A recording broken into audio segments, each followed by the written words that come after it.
Okay guys, so ito nga pala yung isa sa bagong labas na unit ni FKM, walang iba kundi ang Space 150. So tara, busisiin natin, silipin natin kung anong meron dito sa motor na to. Let's go!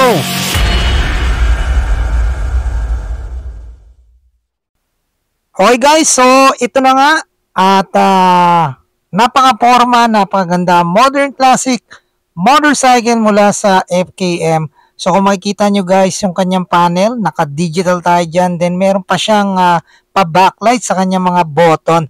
Okay? So ang motor na to guys is a 150cc single cylinder 4-stroke. Naka-air-cooled tayo dyan. So may max power to na 8.6 kilowatts at 7,500 RPM. May max torque na 12.2 Newton meter at 6,500 RPM.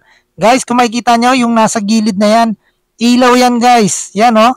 Di ba? Napaka-forma no? So naka-LED nga pala lahat ng ilaw na pwede mong makita sa motor na to. Okay, so naka-disc brake yung unahan ng preno niyan.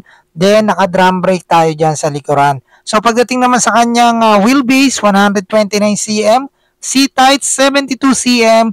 May ground clearance tayo dyan na 12cm at may curb weight na 99 kg. So guys, para naman sa kanyang dimension, meron tayong 180cm by 70cm by 106cm. So guys, 6 liters yung kanyang tank capacity. Napakatipid na ito kasi naka-FI to. Then, nai-imagine ko rito yung itsura ng Vespa, no? Pero ito, sobrang affordable. Then, yung kanyang mga features, hindi rin siya nagpapahuli. Meron tong USB charger, naka-LED lights, then yung size ng gulong niya sa unahan, 90-90 by 12. Ang size naman guys ng gulong niya sa likuran is 3.50 by 10. Okay, so guys, tingnan nyo naman yung kanyang tail light, napakaganda. Then ready na siya for top box. So hindi nyo na rin po problemahin ng box dahil pag binili nyo tong unit na to, may libre tong top box, may kasamang sec helmet, may module oil pa kayo. Yan yung mga kasama niyan. Tingnan nyo naman guys, napakaganda.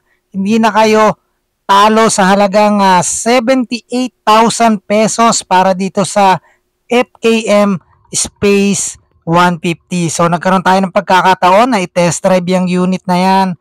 So kung makikita nyo guys, medyo maliit yung ating ikutan dyan, yung ating test drive area. Pero sobrang ganda ng handling ng motor na to, no?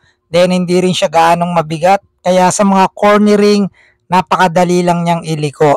Okay guys, so ang halaga ng motor na to is 78,000 pesos na mabibili nyo across FKM branches. So kung gusto nyo ng motor na to, i-PM nyo lang ako sa ating Facebook at YouTube account para ma-assist ko kayo. Okay, so yon guys, kung di pa kayo nakasubscribe, syempre, subscribe na kayo. J Motors TV lang yan sa inyo YouTube at Facebook account.